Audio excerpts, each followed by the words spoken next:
We would like to acknowledge the traditional custodians of the land on which we walk on. We remember their ancestors and history as our First Nations people.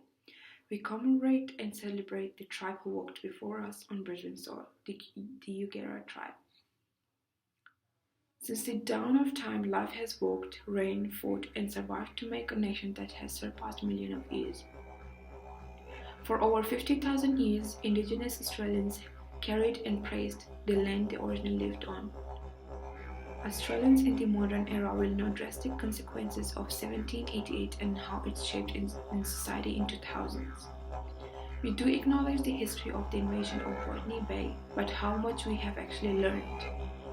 How our communities do provide services, accommodation, education, and national recognition through events such as NAIDOC Week and Harmony Day. But regardless of this, how much do we actually embrace?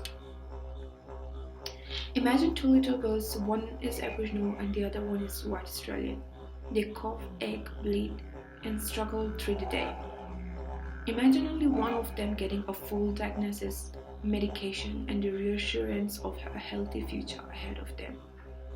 Our other poor child gets a small access to healthcare and has to travel an expensive journey just to be told that they have less immunity than our children in larger cities.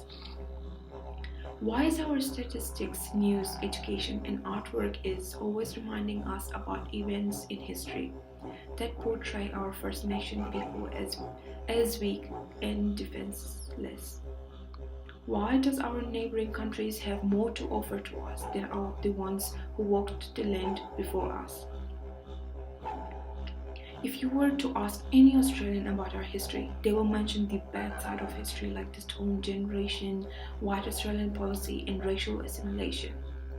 How many of us can recall a good part of Indigenous history without having to Google it or read a book? Even if we go to our libraries, we walk around until we can find our section of history, but European and American history that we can find before any of our own. Our television have a little to offer to our children. ABC Kids will offer small mentions of Indigenous Australian watching the classic show Play School, but not aware of the channel NITV that offer Aboriginal shows for all ages.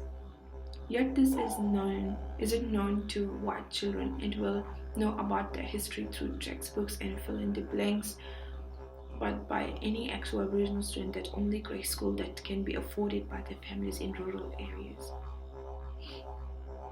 Why is it that I can learn the accomplishment of this nation through media made by the ones who took what was already owned by an original society? My local library has limited books about Australia, and most of them aren't even about Indigenous Australians or show single-digit number of pages.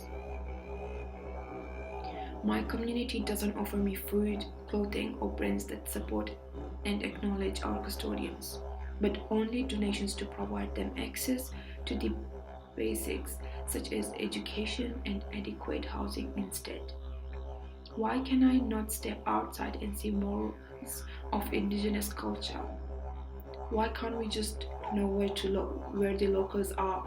And should some people pretend that hundreds of years of oppression isn't still happening today?